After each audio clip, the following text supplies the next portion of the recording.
ఏ తల్లి తన బిడ్డల తండ్రి గురించి అబద్ధం చెప్పదు. కుసంస్కారం ఉన్న నీలాంటి వాళ్ళు తప్ప. కుసంస్కారం ఉన్న నీలాంటి వాళ్ళు తప్ప. కుసంస్కారం ఉన్న నీలాంటి వాళ్ళు తప్ప. కుసంస్కారం ఉన్న నీలాంటి వాళ్ళు.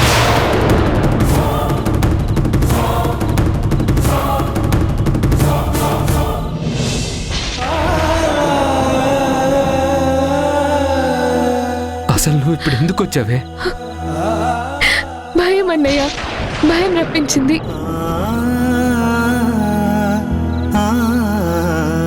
నీతో మాట్లాడుతుంటే సడన్ గా ఫోన్ కట్ అయిపోయింది కదా. నాన్న నిన్ను అరుస్తూ మాట్లాడినట్టుగా నాకు వినపడింది. తర్వాత నీకోసం చాలా సార్లు ఫోన్ ట్రై చేశాను. కాల్ నాట్ కనెక్టింగ్ అని వస్తూ ఉంటే టెన్షన్ పడ్డాను.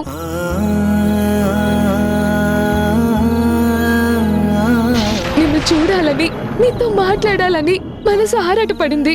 అందుకే అమ్మమ్మ వద్దన్నా నేను వచ్చానన్నయ్య. నీతో మాట్లాడాలి, నాన్నని చూడాలి. అప్పుడే నా మనసు కుదుట పడుతుందని పరిగెత్తుకుంటూ వచ్చాను. చూడు చెల్లి, మనసున్న వాళ్ళ ఆరాటాలు వేరు, మనసు లేని వాళ్ళ కుతంత్రాలు వేరు. కొన్ని సందర్భాల్లో మనకు కలిసి రావు. మనసున్న వాళ్ళు, అంతో ఇంతో మంచితనం ఉన్నవాళ్ళు ఇలాంటి విషయాలకి సాక్ష్యాలు అడగరు. సమాధానం చెప్పినా వాళ్ళు తృప్తి పడరు. కరడు కట్టిన మనుషులు మన కన్విన్సింగ్కి వాళ్ళు కరగరు. దేవుడైనా మొరాలకిస్తాడేమో కానీ మొండి మనుషులు వినిపించుకోరమ్మా. దేవుడు మౌనంగా ఉన్నప్పుడు మనం సహనంగా ఉండాలి చెల్లి. వీళ్ళకి నిజం తెలిసినా కరగరు, కరుణించరు. మన కన్నీళ్లు వీళ్ళని కదిలించలేవు.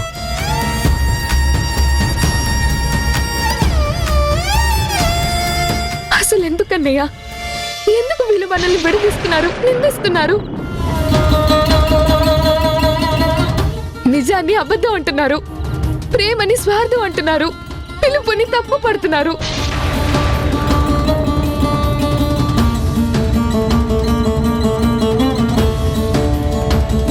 ఒకళ్ళ స్వార్థం ఈ దారుణాలన్నిటికీ కారణమని నాకు తెలుసు. కానీ దానికి సాక్ష్యం ఆత్మసాక్షి లేని వాళ్ళకి ఎన్ని సాక్ష్యాలు చూపించినా వేస్టే.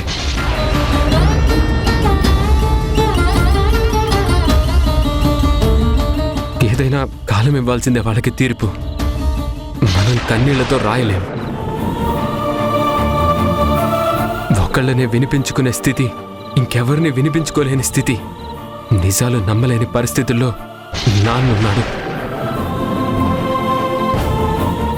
స్వార్థం గుప్పెట్లో ఆయన బందీ అయిపోయాడు.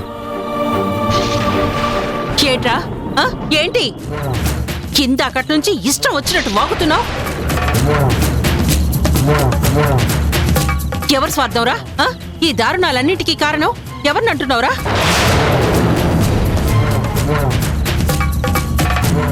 ఎవరి గుప్పెట్లో మీ నాన్న బందీ అయ్యాడ్రా? ఎవరిని ఉద్దేశించి అంటున్నావురా?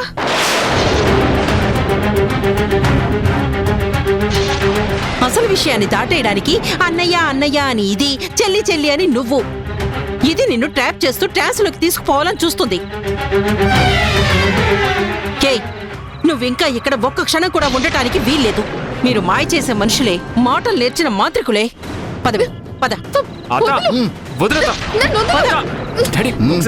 ఇంత జరిగాక ఇంకా వదిలేదంటే పదవి. ఇప్పటిదాకా ఉండడమే ఎక్కువ.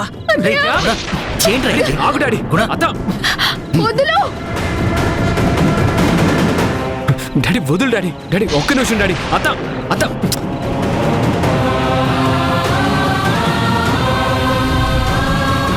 రే గుణ, ఏంట్రా ఇది? నువ్వు ఇన్వాల్వ్ కాకురా. ఇన్వాల్వ్ అవద్దంటావేంట్రా? అక్క మధుని ఈడ్చుకెళ్తుంటే నువ్వేంట్రా వీణిలా పట్టుకున్నావు? Stop it. నువ్వు ఇంటర్ఫియర్ అవ్వద్దు.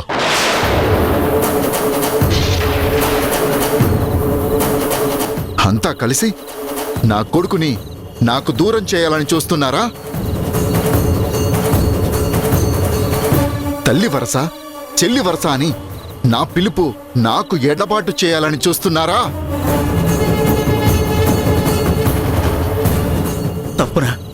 తప్పుగా ఆలోచిస్తున్నావురా. నోర్మోయ్, ఏంట్రా ఏం మాట్లాడుతున్నావురా? పాపం ఎప్పుడు నాదే అయ్యిందా? నేనే మనసు లేనివాణ్ణా? ఎప్పుడు నన్ను ప్రశ్నించడం కాదురా, ఒక్కసారి ఆ పిల్ల తల్లి బాధ్యత కలదో లేదో ఆలోచించరా. నిన్ను నువ్వు ప్రశ్నించుకో, లేకపోతే వెళ్ళి ప్రశ్నించు. ఇప్పుడు టైం ఎంతైందిరా? ఈ వేళప్పుడు ఎవరైనా ఒంటరిగా ఆడపిల్లని బయటికి పంపిస్తారా? తను తెగబడితే తెగబడచ్చు, కానీ పిల్లలకు కూడా తెగింపు నేర్పిస్తుందా? అసలు ఈ సమయంలో ఆడపిల్లని ఈ ఇంటికి ఎలా పంపిస్తుందిరా? ఇప్పుడు మనం ఉన్న పరిస్థితి ఏంటి? మనం ఉన్న బాధ గురించి వాళ్ళకేం పట్టదా? అయినా వాళ్ళకి లేని బాధ భయం నీకు నాకెందుకురా? నాతో 4 రోజులు కలిసి కాపురం చేసింది కదా, నా గురించి బాగా తెలుసు కదా. అందుకే నా వీక్నెస్ తెలుసు కాబట్టే ఎమోషనల్గా ముందు నన్ను కమిట్ చేసి ఆ తర్వాత రిలేషన్షిప్ మెయింటైన్ చేయడానికి చిన్న పిల్లలకి నేర్పి పంపుతుందా?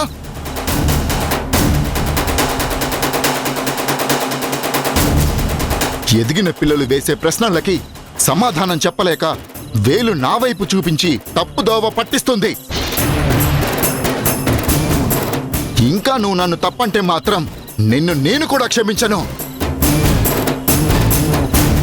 గుణ, ఇలా ఆలోచించడం ఎప్పటి నుంచి మొదలు పెట్టావురా? శివ, లిమిట్స్ దాటి మాట్లాడకు. ఎవరిదిరా నీచం?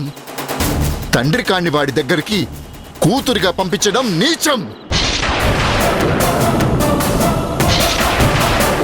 బాధ్యత లేని తల్లిగా ఈ సమయంలో కూతుర్ని పంపించిన ఆ తల్లిది నీచం. ఎవరినైనా నమ్మినప్పుడేరా మోసం చేయగలిగేది. మళ్ళీ మళ్ళీ మోసం చేయలేరు. నమ్మను కాక నమ్మను. ఈ జన్మకే కాదు, జన్మ జన్మలకి ఆ మనిషిని నమ్మను. రేయ్, అది కాదు. అక్క, వద్దవే, వదలరా. రేయ్, మధు, రావే. నువ్వు రారా. ఎమోషనల్ రిలేషన్స్ కి నువ్వు ఈల్డ్ అవ్వడం నాకు ఇష్టం లేదు. మన మధ్య రిలేషన్ బ్రేక్ అవ్వడం నాకు నచ్చదు. ఇంకా వాళ్ళతో వరసలు పిలుపులు రిలేషన్స్ మెయింటైన్ చేస్తే నేను సహించను.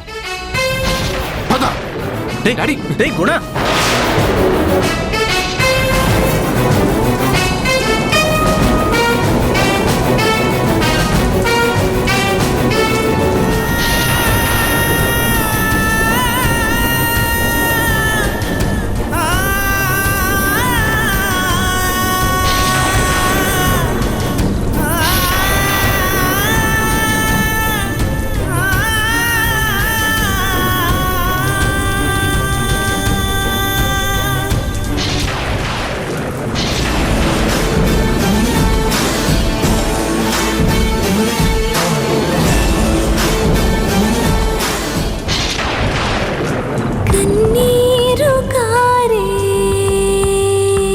ఎవరు ఎవరు ఎవరు ఎవరు నీకు నాన్న? నీకు నాన్న? నీకు నాన్న? నన్ను నాన్న అని పిలిచే అర్హత నీకెక్కడిది? నీకెక్కడిది? నీకెక్కడిది? నువ్వు నా కూతురివి కాదు, ఇవి కాదు, ఇవి కాదు. అలా పిలిచే హక్కు లేదు, హక్కు లేదు, హక్కు లేదు. నాన్న నాన్న అని నన్ను అనకు, నన్ను అనకు, నన్ను అనకు. అసహ్యంగా ఉంది, అసహ్యంగా ఉంది, అసహ్యంగా ఉంది. ఇతనే మీ డాడీ డాక్టర్ గుణశేఖర్.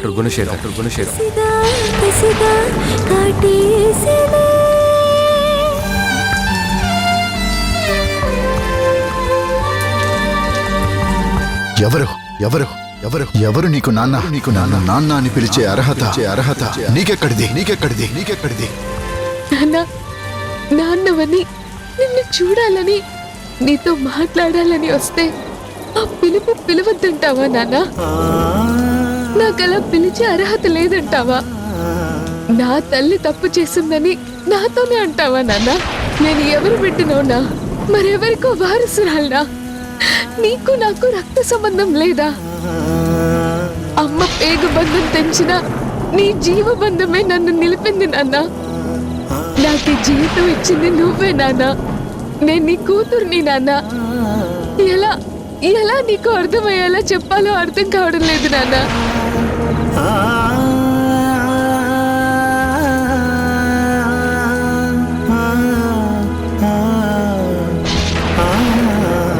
అసలు విషయాన్ని దాటేయడానికి అన్నయ్య అన్నయ్య అని ఇది, చెల్లి చెల్లి అని నువ్వు.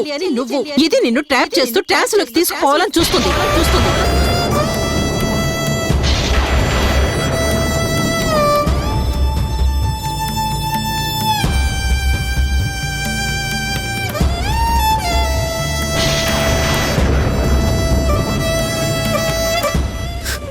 నిర్దాక్షిణ్యంగా మధుని బయటికి గెంటింది. పాపం ఈ టైంలో అది వర్షంలో ఎలా వెళ్ళగలదు? అత్త చేసిన అవమానానికి, నాన్నన్న మాటలకి దాని గుండె పగిలుంటుంది, దాని మనసు ముక్కలై ఉంటుంది. భరించలేక తొందరపాటు నిర్ణయం ఏం తీసుకోదు కదా.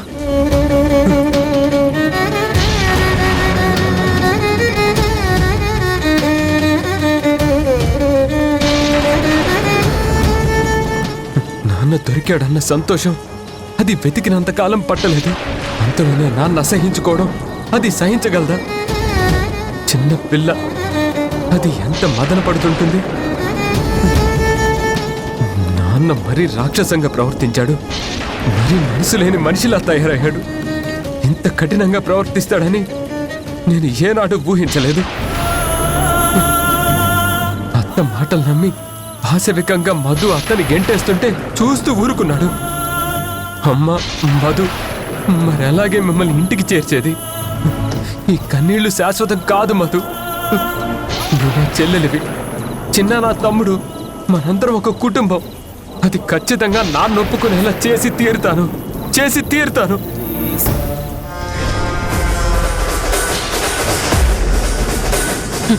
అదో చెల్లెలు, నువ్వో అన్న, ఎంత ప్రేమ ఆప్యాయతలు ఒలకబోసుకున్నారా? మీ బంధం నిజమైనా, మీరొక్క తల్లి పిల్లలైనా నేను కలవనివ్వనురా.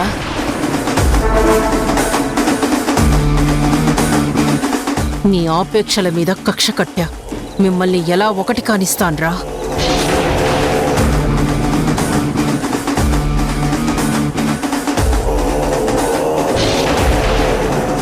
మీరు ఒక్కటైతే నేను ఒంటరిదాన్ని అయిపోను, మీ బతుకు బాగుంటే నా బతుకు బండలైపోదు.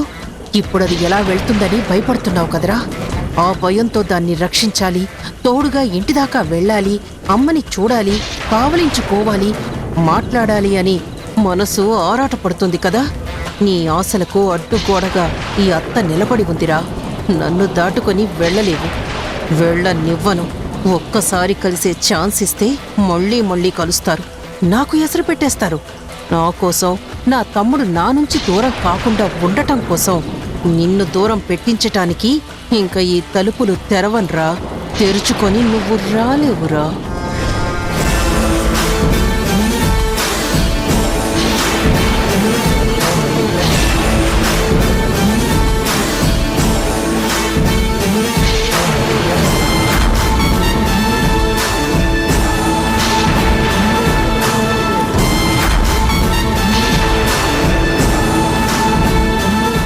మధుని ఎలాగైనా కలవాలి. అది ఒంటరిగా ఇంటికి వెళ్ళలేదు.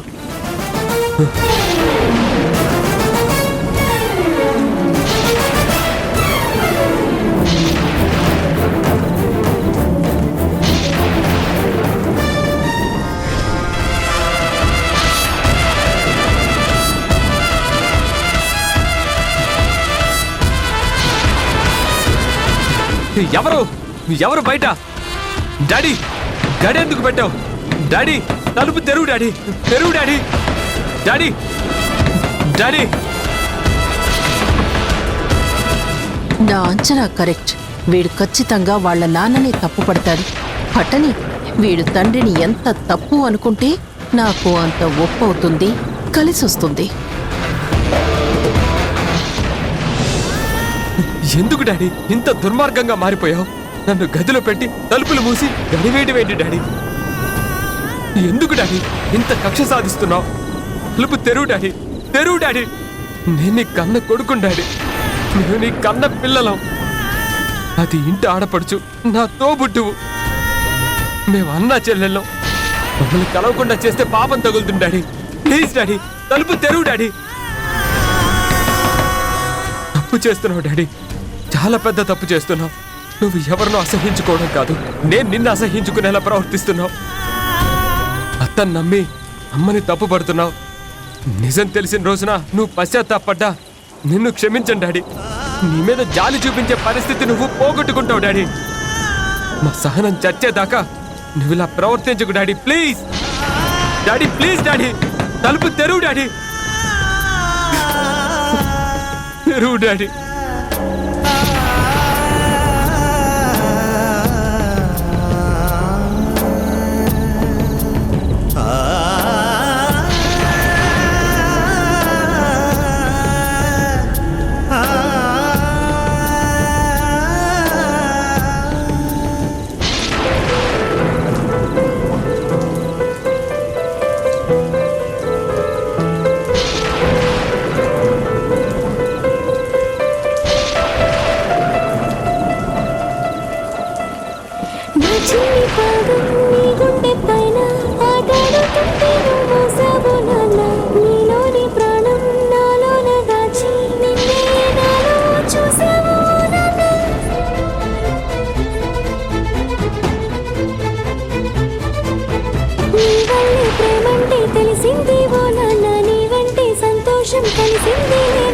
నీ చేతుల్లో ఉంటే భయమేదేవో నాన్న, ఒంటరిగా నేనున్నాను, ధైర్యం నీవేగా. నా నీడలా నా వెనకే ఉంటూనే నడిపావులే నా ముందు దారులే, నా నవ్వులే నీ లోకమంటూనే నా చుట్టూ బంధాలే అన్నావు నాన్న.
ఏమ్మా, ఆకలిస్తుందా?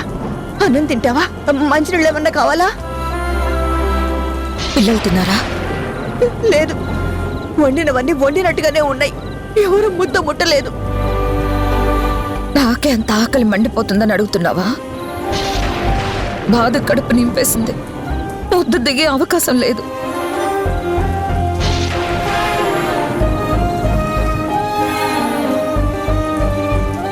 మధు పడుకుందా?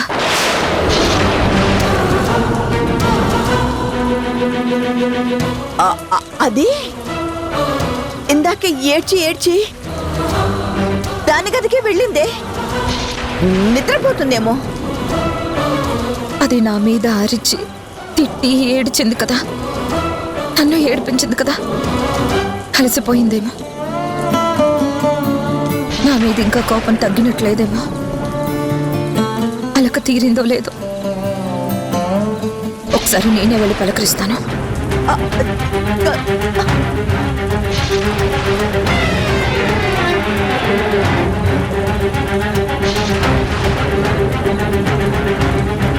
ఇప్పుడు గదిలోకి తొంగి చూస్తే నా కొంప మునుగుతుంది. అదేమో వద్దన్న వినలేదు, అడ్డంగా వాదించింది. అన్నా నాన్న అంటూ వెళ్ళింది. ఇప్పుడు ఇది అదేదని అడిగితే ఏం చెప్పాలి? భగవంతుడా.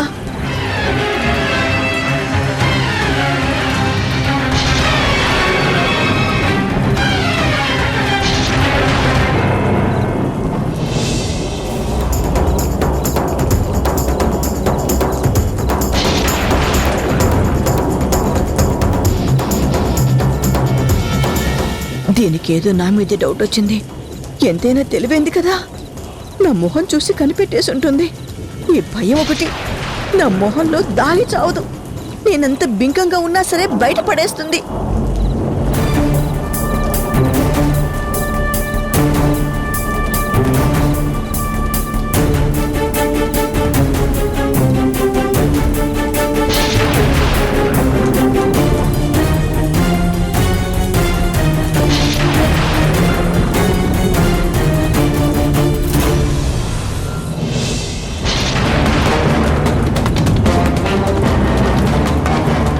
చూడు, సూటిగా నా కళ్ళల్లోకి చూసి చెప్పు.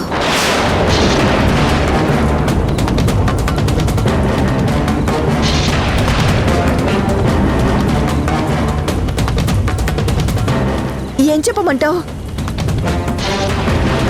ఎందుకు టెన్షన్ పడుతున్నావు? ఎందుకు భయపడుతున్నావు? ఎందుకు బిత్తర చూపులు చూస్తున్నావు? అసలు ఎందుకు అలా ఉన్నావు? ఎందుకు వణుకుతున్నాయి ఈ చేతులు? ఎందుకు బెదురుతున్నాయి ఆ చూపులు? ఎందుకు నుదుటిని ఇలా చెమటలు పడుతున్నాయి? చెప్పమ్మా, ఏమైందో చెప్పు. చెప్పేదేం లేదు, దాచింది అంతకంటే లేదు. ఏం లేకపోతే ఎందుకు నీళ్లు నవ్వులుతున్నావు? ఎందుకు నీ మొహంలో ఆ భయం కనిపిస్తుంది? ఎందుకు మాట తడబడుతుంది? అక్షరాలు ఎందుకు దొర్లుతున్నాయి? అర్జెంటుగా నాతో ఏదైనా చెప్పాలా? పిల్ల ఇంటికి చేరిందో లేదో కనుక్కో అక్క. నన్ను కొన్నాళ్ళు డాడీ డాడీ అని పిలిచి నా ప్రేమను పంచుకుంది కదా. తను అలా పిలిచినప్పుడు నేను కూతురిగానే ఫీల్ అయ్యానక్క.